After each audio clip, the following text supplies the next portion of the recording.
ચાલો મિત્રો, આજે આપણે મધમાખી વિશે વાત કરીએ. મધમાખી એ માનવ માટે ખૂબ જ જરૂરી છે, તો તેના માટે વિડીયોમાં એન્ડ સુધી બન્યા રહેજો. તમને આ માહિતી કેવી લાગે તે કોમેન્ટ જરૂરથી કહેજો. તો ચાલો જાણીએ. દર વર્ષે 20મી મેના રોજ વિશ્વ મધમાખી દિવસ વર્લ્ડ બી ડે ઉજવવામાં આવે છે. તેનો મુખ્ય ઉદ્દેશ મધમાખીઓ અને અન્ય પરાગરજકો પોલિનેટર્સ જેવા કે પતંગિયા અને પક્ષીઓનું ઇકોસિસ્ટમમાં રહેલું મહત્વ સમજાવવાનો અને માનવજાતને તેમના સંરક્ષણ માટે જાગૃત કરવાનો છે. મધમાખીઓનું મહત્વ. મધમાખીઓ માત્ર મધ બનાવતી નાનકડી જીવાત નથી, પરંતુ આપણા અસ્તિત્વ માટે અત્યંત મહત્વપૂર્ણ છે.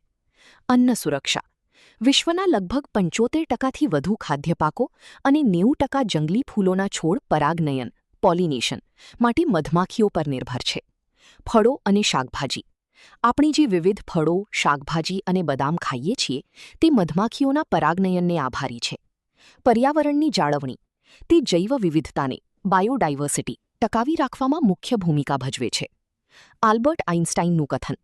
મહાન વૈજ્ઞાનિક આલ્બર્ટ આઇન્સ્ટાઈને કહ્યું હતું કે જો પૃથ્વી પરથી મધમાખીઓ અદૃશ્ય થઈ જશે તો માનવજાત 4 વર્ષમાં નષ્ટ થઈ જશે. આ તેમના મહત્વને દર્શાવે છે. ગુજરાતમાં મધમાખી ઉછેર, બી કીપિંગ અને કૃષિ. મધુક્રાંતિ અભિયાન. ભારતના અન્ય રાજ્યોની જેમ ગુજરાતમાં પણ મધમાખી પાલન દ્વારા ખેડૂતોની આવક બમણી કરવાના પ્રયાસો થઈ રહ્યા છે. રાજ્યના કૃષિ વિભાગ દ્વારા આ વ્યવસાયને પ્રોત્સાહન આપવામાં આવે છે. પૂરક આવક. ખેતીની સાથે મધમાખી ઉછેર ગુજરાતના ખેડૂતો માટે આવકનો એક સારો સ્ત્રોત બની રહ્યો છે. મધમાખીઓ ખેતરમાં ફરવાથી પાકની ઉત્પાદકતામાં પણ મોટો વધારો થાય છે. ઉત્સવો. ગુજરાતમાં આ દિવસની ઉજવણી રાષ્ટ્રીય સ્તરે નર્મદા જિલ્લાના સ્ટેચ્યુ ઓફ યુનિટી એકતાનગર ખાતે વિશેષ પ્રદર્શનો અને મધ પ્રક્રિયા એકમોના ઉદ્ઘાટન સાથે કરવામાં આવી છે.